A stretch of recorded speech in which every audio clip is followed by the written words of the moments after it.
Assalomu alaykum. Sabzi haqida eng ko'p keladigan dolzarb savollarga javob berib o'tamiz. Sabzi urug'lari gibridlarda ekilish miqdori ozgina boshqacha. Sabzilar 2 xil, 3 xil uslubda ekilyapti.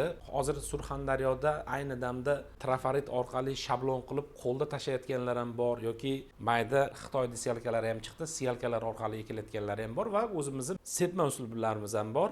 Ushbu duragalar 1 gektar maydonga 1 million donadan 1 million 200 ming donagacha tavsiya qilinadi. Ya'ni 10 sotix maydonga 100 ming donadan 120 ming donagacha ekish tavsiya qilinadi. Eldor ukamiz ham siyalkalarni ko'rsatganmiz. Oldingi videolarimizni ko'rasizlar Instagramda yoki YouTube'da shorts qismini ko'rsalaringiz, aynan sabzi urug'larini ekayotgan videolarni qo'yganmiz, ma'lumotlar berganmiz. 1 million donadan 1 million 200 ming donagacha 10 sotix maydonga 100 ming dona kami, ko'pi bilan 120 ming donagacha ekishingiz mumkin. Donalab ekkanda sababi kimlardir hozir 7 ga 7 shablon tashlayapti, 8 ga 8 shablon qilgani ham bor. Bu asosan donalab tashlash Surxondaryoda rivojlangan. Surxondaryoni ham shimoliy hududlarda, Uzun Sarasa tumanlarida dehqonlarimiz donalab ekishib turib, sabzini unib chiqishida yaxshi natijasini ko'rishyapti va undan tashqari hosilda chiroyliligi bor. Sepma bilan baribir ozgina farqi bor. Eslatib o'tamiz, Surxondaryo viloyatida Uzun tumanidagi savdo do'konimizga Taki kompaniyasining Prominence sabzi urug'lari yetib kelgan.